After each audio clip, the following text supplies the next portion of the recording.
여러분 안녕하십니까? 정부 출연 연구기관과 함께하는 정책수다 시간입니다. 매주 만나는 분이죠. 이한주 경제인문사회연구회 이사장님 모셨습니다. 네, 안녕하세요. 반갑습니다. 네, 그리고 오늘의 정책수다 초대 손님은 권혁주 한국행정연구원 원장님 모셨습니다. 안녕하세요. 네, 안녕하세요. 네, 반갑습니다. 자, 저희가 오늘 본격적인 대담에 앞서서 서울 스튜디오에서도 전해드리긴 했지만 이재명 대통령 순방 이야기를 좀 해보려고 하는데요. 네. 미국, 남미 순방이었는데 취임 후에 제일 길게 굉장히 여러 나라를 다녀오셨습니다. 거의 지구 반바퀴 수준으로 어떻게 보셨습니까? 대통령 어디 갔다 하시면 예. 지구 한 바퀴 도는 건 일사예요. 네. 그래서 제일 처음에 제 기억으로는 대통령 되시고 나서 얼마 있다가 에이펙 예, 맞습니다. 경주에서 하는 에이펙에서 굉장히 많은 분들을 만나서 이제 맞선을 받고요. 서로 아이스 브레이킹하고 서로 만나고 이랬잖아요. 아, 그 전에 나토로 가셨었군요. 예. 다 되자마자 얼마 있다가 그러고 나서 EU 올해만 해도 EU로 갔었고요. 네. 그다음에 또 나토가 올해는 튀르키예에서 했었죠. 네. 튀르키예도 갔었고 이번에 또 이제 남미 순방 가신 거잖아요. 그래서 전체적으로 다니실 때 보면 이 주제가 하나 있어요. 주제가 뭐냐면 실용. 네. 실용 외교. 예. 실용 외교인데 가서 정치 얘기만 하든가 무슨 뭐 그런 걸 주로 하는 것보다는 가서 이제 교역이라든가 경제라든가 이번에는 남미는 주제가 전체적으로 보면 하나는 공급망, 하나는 그 공급망의 일환으로서의 원료, 광물 이런 얘기들이잖아요. 그래서 대통령이 이제 그런 부분에서 실용을 얼마나 크게 강조하는지라는 거 하나. 그리고 또 한 가지는 이제 가는 곳마다 딴 대통령도 대부분 그러셨는데요. 특별하게 이번에는 좀 대통령 가실 때마다 좀 교민들을 많이 초대하세요. 많이. 그리고 꽤 여러 군데에서 대통령이 준비해가 놓은 거 말고 네. 교민들을 상대로 해서 그 교민들하고 좀 느꼈던 그런 얘기들을 원고 없이 하는 원고를 무시하고 하는 그런 특색을 좀 보여주세요. 그래서 그러니까 교민들을 대통령이 국민으로 그냥 생각하는 거잖아요.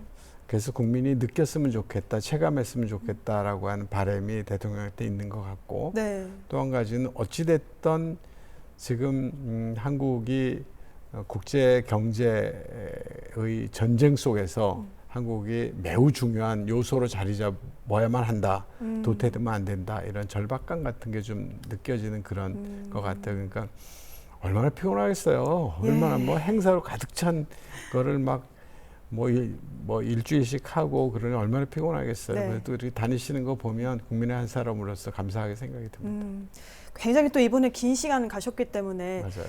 또 이사장님 말씀 들어보니까 뭐 정성적으로는 소통 그리고 또 정량적으로 봤을 때도 미국에서는 AI 협력 그리고 남미에서는 이런 공급망, 핵심 광물 이런 부분에 약간 테마가 있게 또 맞아요. 협력을 많이 하신 것 같은데요. 맞아요.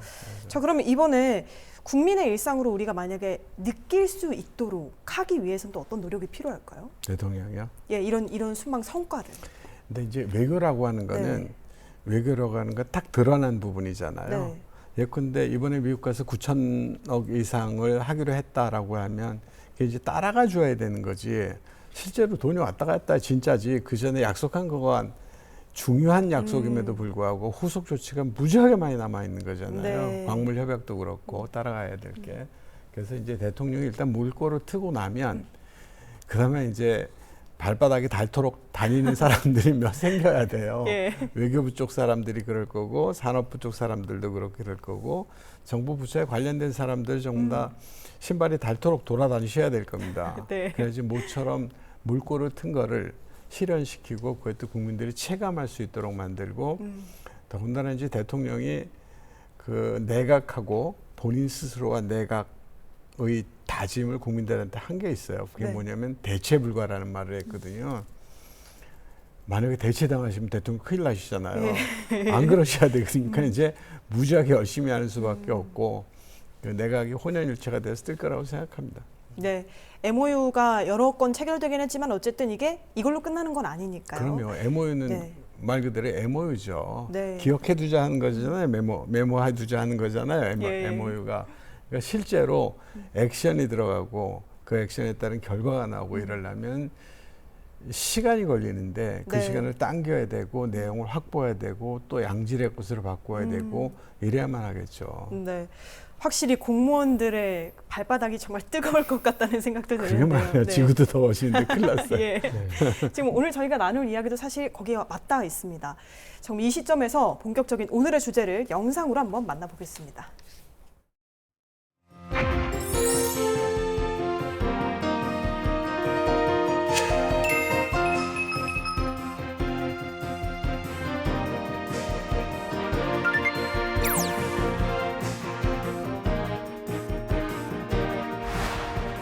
공직자들의 특별한 헌신과 성과에 대한 특별한 보상을 하겠습니다.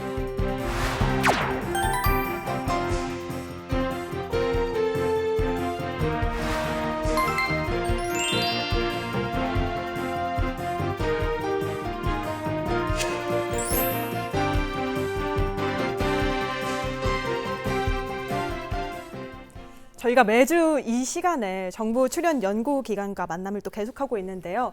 오늘 또 원장님께서 나와주셨는데 한국행정연구원 벌써 35살이 됐습니다. 네. 어떤 곳인지 국민들에게 간략하게 좀 소개를 해주실까요? 네.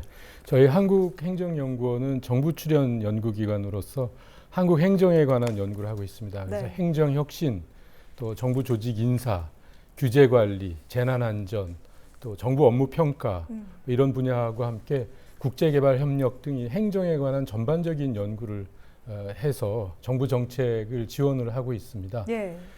이 밖에도 저희는 그 행정에 관한 데이터를 생산하고 관리하는 일도 하고 있습니다.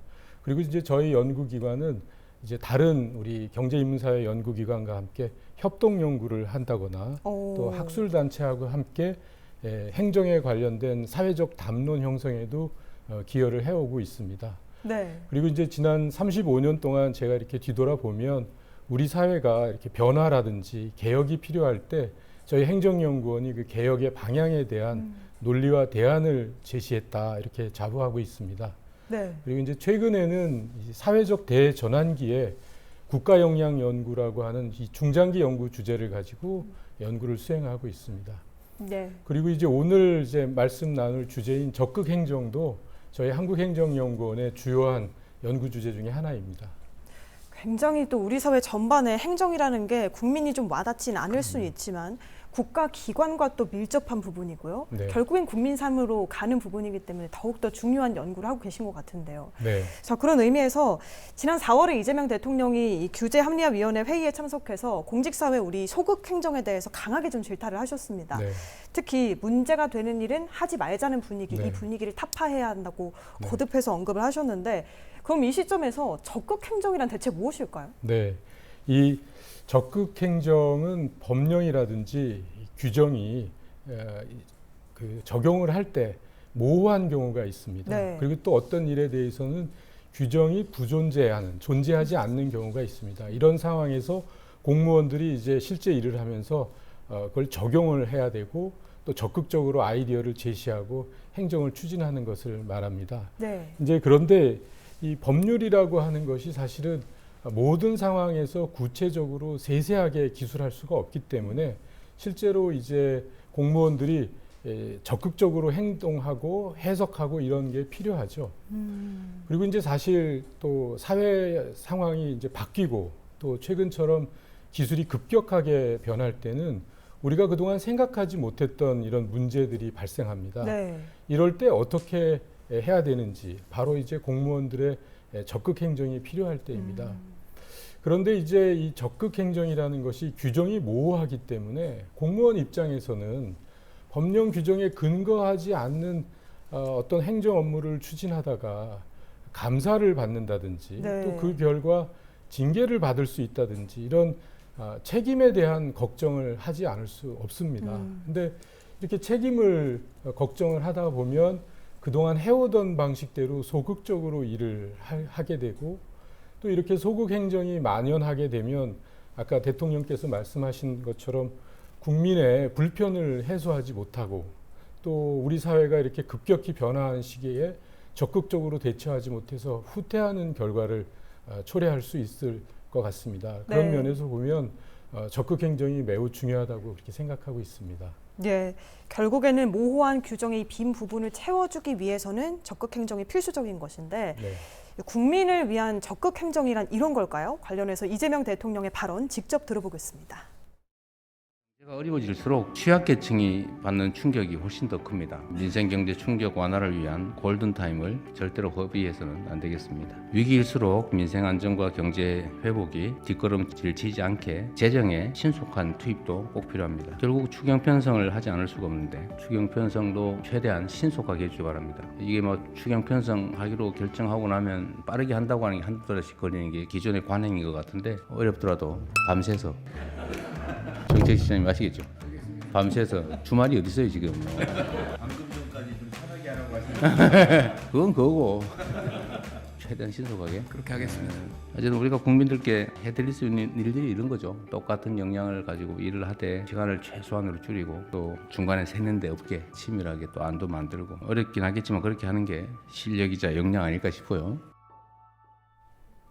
밤새서라도 적극 행정을 실현해야 한다라고 언급을 해주셨는데 마음이 무거워지네요. 네. 아마도 또 이재명 대통령 본인께서도 그 전에 과거에 적극 행정을 실현했던 경험이 있기 때문에 더욱더 이런 문화를 이식하려고 하시는 것 아닌가 맞아요. 싶기도 한데요. 네, 맞아요. 골든타임이 있다고 강조를 하셨는데 이 부분 어떻게 생각하십니까? 그렇죠. 예컨대 이제 우리가 법이나 이런 것들을 정할 때는 객관적으로 정하잖아요. 네. 근데 현실은 계속 변하니까 그 변화된 현실에서 제일 중요할 때가 언제냐. 아까 수해 말씀하셨는데 수해가 나오고 나서 수해를 적어도 극복하는데 뭐 그 오랜 시간이 다리 놓는 거 걸리겠지만 당장에 이제 질병이 안 돌아야 되고 생계를 확보해야 되고 이러는 거는 그 때가 있잖아요. 네. 그때가 규정이 없다고 해서 그때를 놓치게 되면 또 진짜 문제가 생길 수 있어요. 국민의 그렇죠. 생명과 예. 재산과 안전에. 그러니까 그런 것들은 일단 먼저 해야 된다. 적극적으로 하고 해석을 좀 나중에 하자라고 하는 그런 또는 크게 보아서 문제 없는 거라면 적극적으로 하자라고 하는 그런 뜻으로서 뭐 굉장히 중요하다고 생각하고 이재명 대통령은 성남시에서 시장으로 8년, 네. 경기도에서 도지사로 4년, 그리고 이제 당대표는 뭐 행정은 아니지만 그건 정치라고 영역을 두니까 행정의 영역에서만 12년을 있었던 분이잖아요. 네, 네. 있으면서 참 고발도 많이 당했어요. 예. 진짜 많이 당했어요. 고발도요. 예컨대 뭐 어디에 개발하다가 이게 문제가 됐다라고 얘기한다든가 뭐 오만 고발을 다 당했는데 그 부분들이 지금 말씀하신 거하고 맥이 좀 다 있는 얘기예요. 사실은요. 왜냐하면 예컨대 성남은 본시가하고 신시가로 돼 있잖아요. 네. 근데 신시가에 비해서 본시가는 여러 가지 사정이 좀 안 좋고 이래요. 근데 그렇다고 해서 본시가만 또 어떻게 하려고 그러니까 그것도 차별이 이상하게 차이를 두는 것 같으니까 예컨대 청년 기본소득을 하자 이런 얘기들을 좀 했거든요. 그러니까 사람이 차이가 없이 할 수 있을 때 마음도 이제 뿌듯해지고 하는 거니까. 그래서 그걸 했는데 그런 일이 없었어요, 지금까지요. 근데 법에 보니까 하지 말라는 법도 없는 거야. 네. 그죠? 근데 크게 보면 우리나라 헌법 전문에 국민 생활의 균등한 발전 이런 말이 턱 나와요. 그걸 또 실현시키기 위한 법조문들이 꽤 많아요. 예. 그렇지만 모두에게 또 청년들의 24살 먹은 청년들한테 똑같이 대우해줘서 얘가 이 친구들이 사회에 대해서 감사함을 느끼고 자기 개발을 할 수 있도록 만들어주자라고 하라라고 하는 것도 또 없어요. 네. 애매하네요. 네. 그렇죠. 그리고 딱 집어서 하라는 건 없잖아요. 그럴 예. 수밖에 없죠. 예, 그 법이라는 게 국민 생활의 모든 부분에 대해서 이렇게 할 수는 없잖아요. 그렇죠. 예. 그러니까 이런 거 대부분 크게 봐서 이렇게 해. 이런 거 안 했으면 좋겠어. 이런 구조잖아요. 그러니까 빈 공간이 굉장히 많아요. 하라는 것과 세상은 요동치고 있고 그 와중에서 이제 이게 맞겠어라고 하는 거죠. 하면 이제 너 안 하던 거 왜 해? 네. 이렇게 하는 사람들이 실제로 굉장히 많았던 거죠. 그래서 지금 아까 원장님께서 말씀하신 것처럼 네.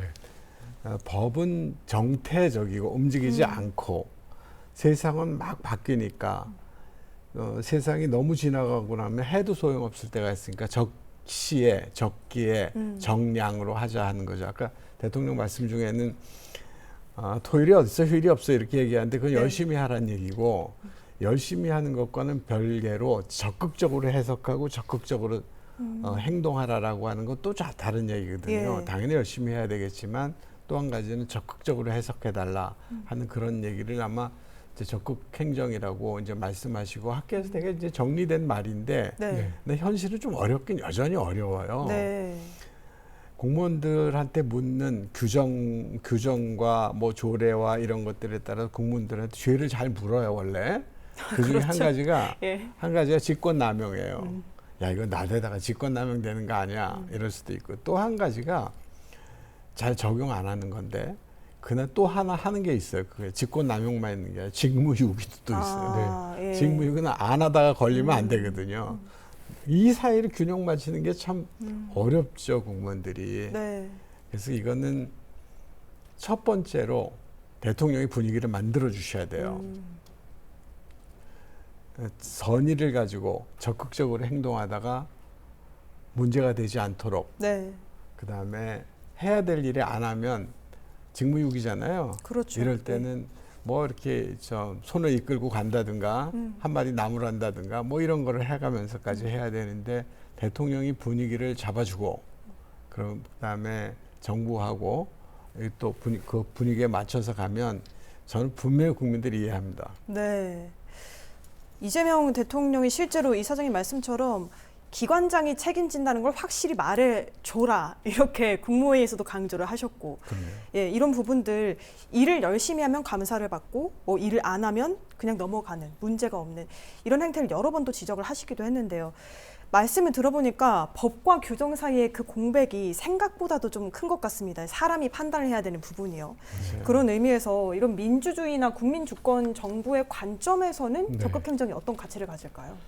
네, 행정이 국민의 수요와 필요에 적극적으로 대응하는 거는 매우 중요한 일입니다. 네.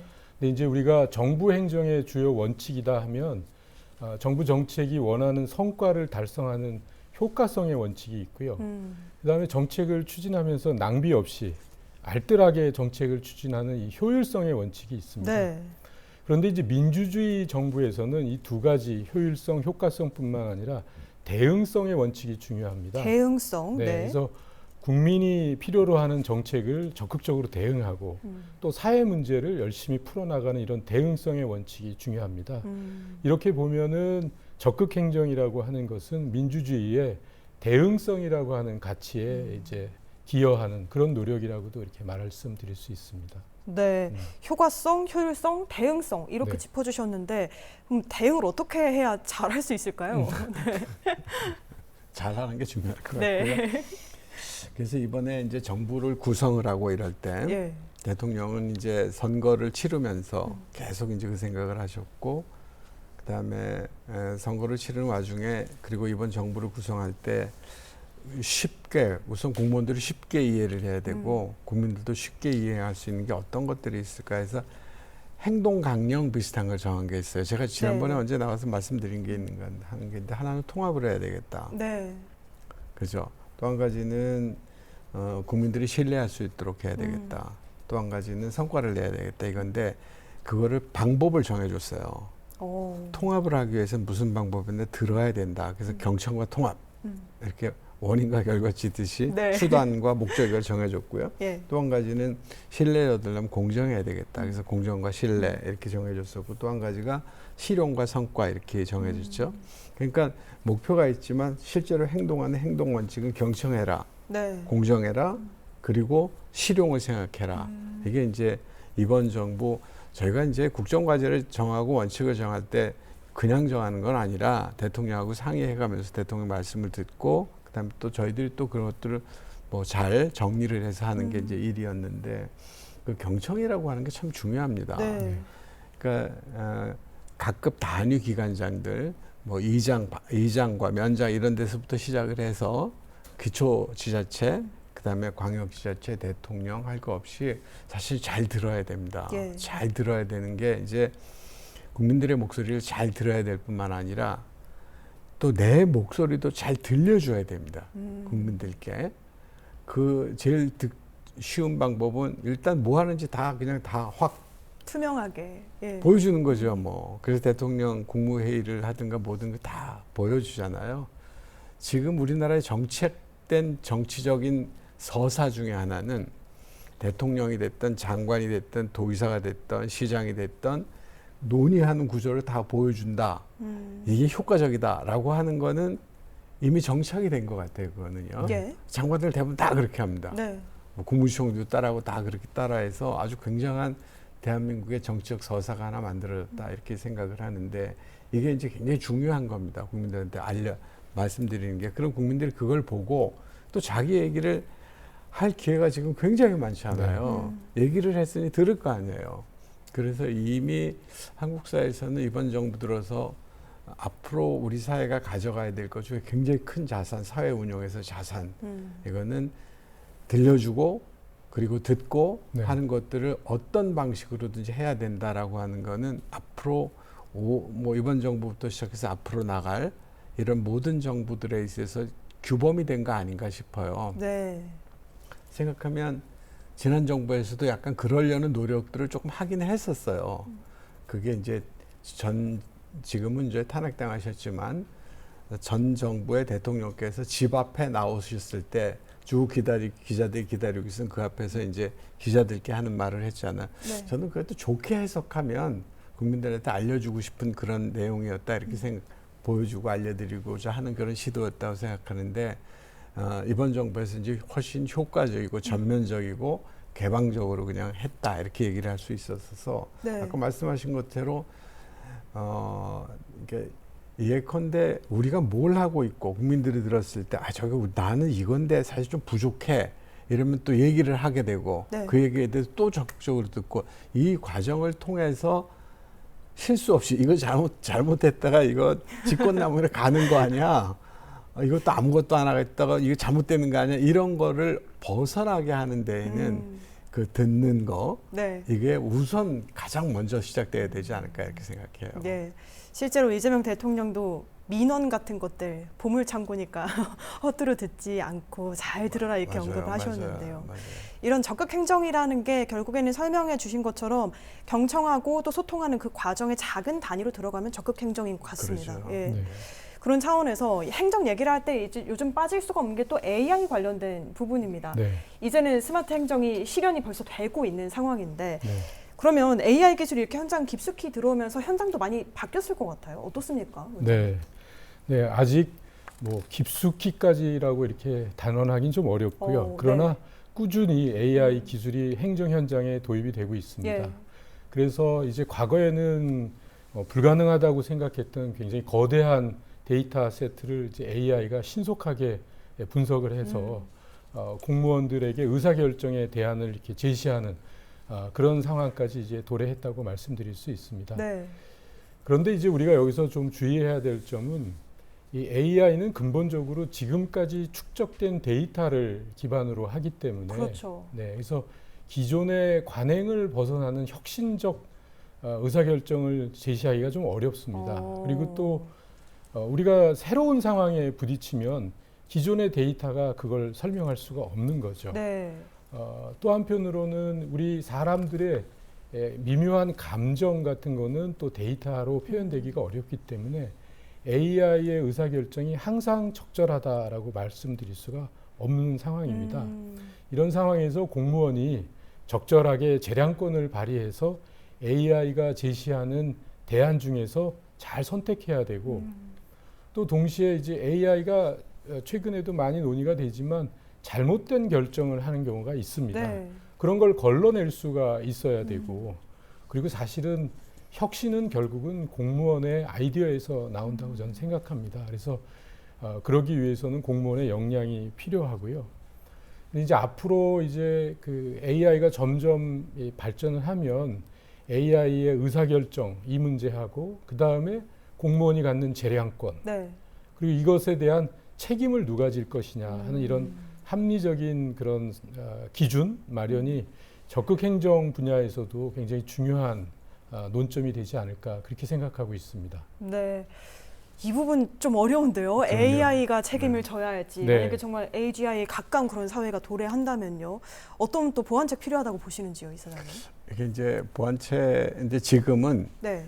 사실은 보안책보다 AI를 어떻게 활용할 건가에 지금은 사실 정신이 더 쏠려 있어요. 예. 어떻게 AI를 구축할 것이고 어떻게 활용할 것인가에 대한 구축이 있지만 그러나 이럴 때일수록 처음부터 네. 아까 원장님께서 말씀하신 이런 부분을 좀 유의를 해야 됩니다. AI는 여러 가지 한계를 지닐 수 있는 수단이고 도구이다라고 하는 것들.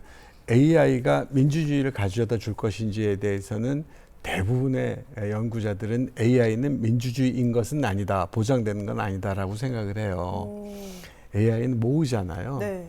혼자 하잖아요. 물어서 하지 않잖아요.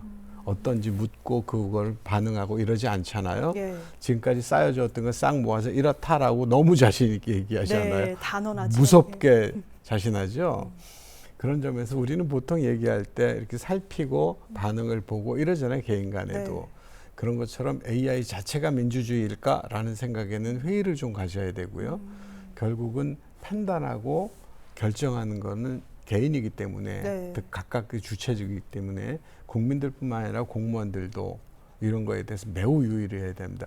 AI를 항상 넘어서려고 노력을 해야 되는 진실일까? AI가 말하는 게 이게 국민들이 말하는 거와 같은 걸까? 네. 이렇게 얘기하면 국민들이 좋아질까? 라고 하는 거에 대해서 공무원들은 적어도 타인의 삶에 직접적 간접적으로 영향을 미치는 사람들은 그렇죠. 그거에 예. 대해서 매우 신중하게 해야 될 필요가 좀 있다 이렇게 생각합니다. AI 기술을 발전시키고 흡수하고 하는 것들은 신속하게 하지만 네. 그러나 그럼에도 불구하고 그 판단에 대해서는 매우 유의하게 해서 해야 된다 하는 거고 이 부분들 정부도 이제 많은 고민들을 사실 하고 있습니다. 네. 그래서 그 고민이 이제 그렇다고 해서 고민만 하면 또 발전이 안 하니까 예. 발전은 발전대로 시키고 고민은 고민대로 함께 가는 자세가 필요하다 이렇게 생각합니다. 네.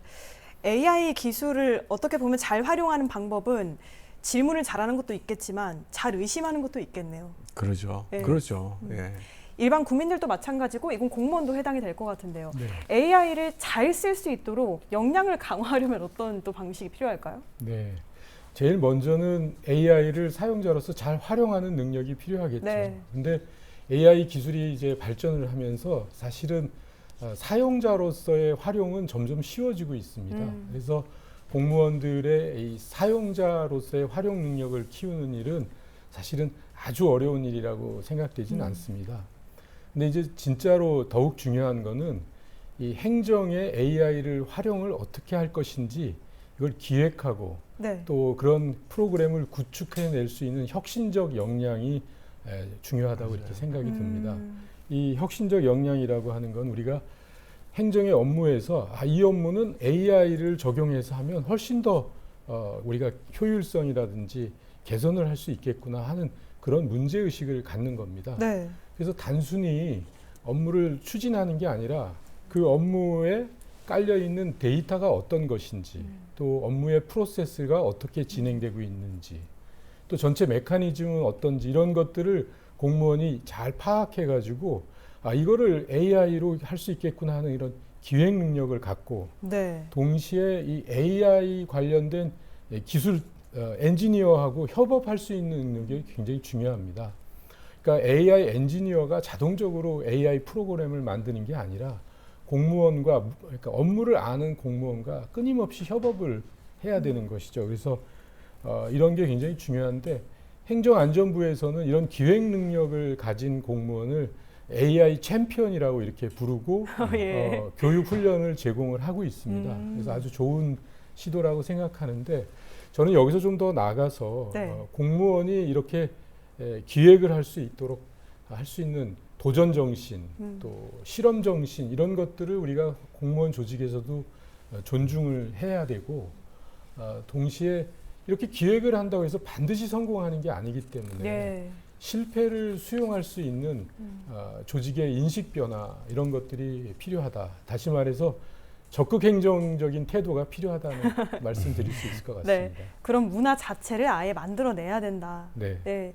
그렇게 짚어주셨는데 이사장님 사실은 지금까지는 적극 행정이라고 하면 네. 우리가 뭐 특별한 용기가 있어서 개인이 하는 것처럼 좀 인식이 됐었거든요. 근데 방금 원장님께서도 말씀해 주셨듯이 이제는 이게 뭐 한 사람의 그냥 합리적인 선택이 될 수 있도록 하는 그런 구조를 만드는 것도 중요할 것 같은데요. 그러면 이제 아마 원장님이 이제 머릿속에 있으실 텐데요. 네. 공무원들이 그렇게 하려면 인사제도를 어떻게 바꿔야 되고 행정제도 어떻게 바꿔야 되고 있으실 텐데 이제 굉장히 AI가 만들어지면 편해지는 것보다도 네. 해야 될 일이 많아질 겁니다. 아까 이제 기획력, 그러니까 정부는 적극적으로 기획할 수 있는 마인드를 주고 예. 공무원들은 기획할 수 있는 기획력을 가져야 되지만 거기서 끝나지는 않을 겁니다. 왜냐하면 기획을 했다 하더라도 사실 이게 잘 됐는지 잘 안 됐는지를 체크하는 역량이 되게 중요합니다. 네. 우리가 정책을 만들기는 쉬워도 정책을 체크하는 게 소홀하기 쉽습니다. 이런 정책을 만들기 위해서는 투입하자라고 하지만 실제로 그게 잘 됐는지 안 됐는지 체크를 하는 거를 잘 소홀하기도 하고 또 한 가지는 두려워하기도 합니다. 안 됐으면 어떡하려고. 네. 그렇죠? 예. 예, 그래서 그럼에도 불구하고 한 바퀴 굴러가려면 정책을 만들고 실행하고 체크하고 다시 안 된 거는 고치고 잘 된 거를 하게 하려면 체크가 거기에 필수적입니다. 그래서 그런 부분도 우리가 내장하면서 가야 된다라고 하는 점을 좀 아마 정부 정책을 하시는 분들한테 유명한 명제들이에요. 제가 이런 말, 뭐 약자로 해서 이렇게 말씀도 하시고 그러거든요. 네. 그럼에도 불구하고 실제로 정부 정책에서 보면 그러니까 평가하고 이러는 것들이 많지만 때로는 굉장히 커다란 사업이 평가 없이 그냥 슬그머니 지나가는 것들도 굉장히 많아요. 예. 그래서 늘 평가를 체크를 하는 것들을 시키든 시키지 않든 일상화하는 버릇을 좀 가져야 되겠다라고 하는 생각이 좀 들어가는 거죠. 문화나 제도를 이식한 뒤에도 계속해서 점검해 나가고 방향을 그렇죠. 잡아 나가는 네. 과정이 필요하다고 언급해 주셨는데요. 앞서 이 사장님께서 이렇게 적극 행정을 했을 때 지금까지는 둘 중에 하나의 위험에 빠졌다. 직무유기 아니면 권한남용 네. 이렇게 설명을 해주셨잖아요. 네. 이걸 좀 피할 수 있도록 보완할 수 있도록 하는 방안도 있을까요, 원장님? 네. 이 적극 행정을 추진할 때 아까 말씀하신 것처럼 자기 일을 열심히 안 하는 네. 소극 행정도 문제지만 한편으로는 법령에서 정한 권한의 범위를 벗어나서 부당하게 권한을 행사해서 국민들의 권익을 침해하거나 또 공익의 훼손을 이렇게 주는 그런 것도 문제입니다. 예. 그래서 우리가 이 권한 남용을 어떻게 없애느냐 하는 게 이제 중요한데요. 근데 여기서 어려운 점은 적극 행정과 권한 남용이 공통점이 있습니다. 둘 다 법령의 규정이 어떻게 적용할지 모호하거나 규정이 없는 경우입니다. 네. 그래서 그런 경우에 우리가 적극 행정을 해야 되는데 공무원의 입장에서는 이걸 내가 열심히 하는데 권한 남용으로 오해받을 수 있겠다 이런 걱정을 할 수밖에 없습니다. 예. 그래서 이제 그런 것들을 막기 위해서 이제 제도적으로 적극 행정위원회 또 혹은 사전 컨설팅 제도 이런 것들을 도입을 해서 이제 공무원의 의사결정을 이제 지원을 하고 도움을 주고 있습니다. 근데 이제 아까도 제가 문화에 대해서 좀 말씀을 드렸는데 우리가 적극 행정을 할 때는 공무원들을 지원하는 이런 제도적인 것도 필요하지만은 공무원 개인이 내가 적극 행정인지 아니면 권한 남용인지를 판단할 때 내가 하려고 하는 일이 이게 공익에 부합되는 것인지 또 공정성에 근거하는 것인지 잘 판단해야 된다고 생각합니다. 네. 만약에 공익이 아니라 사익을 위해서 하는 건지 또 공정하지 않은 일을 하는 건지 그게 바로 적극 행정과 권한 남용을 판가름 나는 기준이다. 그래서 공무원 개인이 이런 올바른 판단 기준을 갖는 게 되게 중요하다고 생각합니다. 네. 이 문화를 확산하면서 동시에 방금 제시해 주신 이 명확한 기준을 좀 다 내정할 필요도 있어 보이네요. 네, 맞습니다. 자, 이재명 대통령도 계속해서 또 언급하셨던 부분 중에 하나가 국민을 위해서 소신껏 일한 공무원 같은 경우에는 면책을 해줘야 한다 이런 부분이었습니다. 면책 제도에 대해서도 어떤 개선 방안이 있을까요? 정부가 뭐 어떤 정부도 이거는 고민을 다 했던 네. 내용들인데 이제 리더가 얼마나 이거에 대해서 적극적인 관심을 갖고 하느냐 하는 게 되게 중요한 예. 거거든요. 이번 정부에서 지금까지 있었던 것보다 훨씬 큰 역할을 해야 되는 게 정부나 공무원들이나 이런 리더에 있는 사람들의 그 역할이 중요한 거는 저는 지금이 굉장히 중요한 고비에 서 있는 시기이기 때문에 그렇다 해요. 지금까지하고는 지내왔던 거하고는 다른 세상에 진입했을 때 예. 우리가 법이라고 하는 정해진 거 말고 세상이 막 변해가잖아요. 이때 좀 적극적으로 행동할 필요가 있겠다 싶어서 더욱더 적극 행정이라고 말씀하신 게 중요하다 하는 건데 아마 법들도 굉장히 많이 바뀌어질 텐데 네. 바뀌기 전이라도 해야 되는 그런 필요가 있다 싶은 거죠. 말씀하신 대로 공무원들이 어떤 법에 정해지지 않은 어떤 행동을 할 때 그게 사적 이해관계라든가 아니면 본인의 어떤 동기, 주변의 동기 이런 것들에 의해서 움직여지는 게 아니라면 일단은 의도 자체는 그건 이제 의도라고 읽을 수 있는 건데 의도 자체가 공적인 목적이었다면 네. 그 판단은 잘해야 될 거라고 생각합니다. 그러니까 이거 쉽지는 또 않죠. 대부분 다 네. 숨기니까 어렵죠. 예. 그죠 어렵잖아요, 그죠? 그래서 그 판단은 뭐 아무리 어렵더라도 그거는 잘 해야 될 거라고 생각하고 공적인 목적을 가지고 했는데 사실은 결과가 생각보다 좋지 않았다거나 또는 뭐 세상에 모두 좋은 것만 있는 결과가 어디 있겠어요. 네. 밥을 많이 먹어서 배가 부르고 기분이 좋으면 또 살이 찔까 봐 걱정하는 게 또 한편의 부작용이 있는 것처럼 예. 그래서 따라서 어떤 의도가 있는지 보고 그다음에 그 경중을 살펴보는 그런 지혜로운 이제 정부가 돼야 되는데 그거 참 어려운 점입니다. 그러나 극복하지 않으면 안 되는 어려움이 바로 그런 점이다. 저는 그렇게 생각합니다. 네. 저희가 이렇게 적극 행정에 대해서 좀 심도 있게 좀 살펴봤는데 네, 네. 그럼 이쯤 되면 아마 보시는 분들도 궁금하실 것 같아요. 그럼 우리가 일상에서 적극 행정으로 좋아진 사례라고 하면 어떤 것들이 있을까? 좀 몇 개만 짚어주실까요? 네. 매년 이제 정부에서는 적극 행정 우수 사례를 선정을 해서 예. 포상을 하고 있습니다. 그래서 올해도 정부가 그런 포상을 했는데요. 그 중에 한 2가지 정도 제가 예를 들어서 말씀을 드리면 네. 전북 남원 지리산 지역에 이제 야간과 휴일에 어린이가 응급 상황이 있는데 소아과 진료가 이 시기에 이 시간대에 없기 때문에 네. 응급 상황에서 1시간 정도 이동을 해야 하는 그런 어려움이 있었습니다. 그래서 이런 문제를 해결하기 위해서 전북 남원에 있는 공무원의 주도로 이 남원 의료원을 어린이를 진료하는 달빛 어린이 진료기관으로 이렇게 지정을 했습니다. 네. 이 달빛 어린이로 지정을 하는 게 그냥 지정한다고 되는 게 아니라 여러 가지 기준이 있고 그 기준이 또 모호한 경우도 있고 이래서 이제 그런 것들을 잘 극복을 해서 달빛 어린이 병원을 지정을 했고 그래서 이제 이 남원 지리산 지역의 어린이가 응급 상황이 있을 때 네. 멀리 이동하지 않고 치료를 받을 수 있게 된 이런 사례도 있고요. 그다음에 또 하나 더 말씀드리면 소방대원이 이제 긴급 상황이 발생했을 때 네. 우리가 아파트 공동 현관을 지나려면 비밀번호가 있어야 되는데 예. 이 비밀번호 없이 소방대원이 전용 인증번호를 가지고 신속하게 이제 현관을 통과해서 실제 응급 상황에 대처할 수 있는 119 패스 시스템이라는 걸 소방청 주도로 이제 적극 행정의 사례로 만들었습니다. 그래서 바로 응급 상황에 골든 타임을 확보하는 이런 적극 행정 사례로 이렇게 우수하다 이렇게 해서 평가를 받았습니다. 네. 네. 설명해주신 이 달빛 어린이병원 같은 경우에는 뭐 우리 동네도 있는데 하시는 분들 있을 수 있지만 이게 원래는 지방 소도시에는 네. 실현되기가 어려운 부분이었는데 네, 맞습니다. 네, 적극 행정 사례로 이렇게 실현이 된 거였는데요. 자, 이런 사례처럼 결국에는 또 이분들 모두 이제 포상도 받고 하셨잖아요. 근데 일회성 포상을 넘어서 이게 지속 가능한 정책으로 전국에 뿌리를 내리려면 또 어떤 보완책들 필요할까요? 네, 우선 아까 지난번에 아까 드렸던 사례처럼 네. 그것도 사례가 뭐 전파가 되는 경우도 있고 예. 좋은 사례를 찾아내는 경우도 있거든요. 그래서 우선은 좋은 사례가 있을 경우 잘 찾아내려는 노력들을 좀 해야 되고요.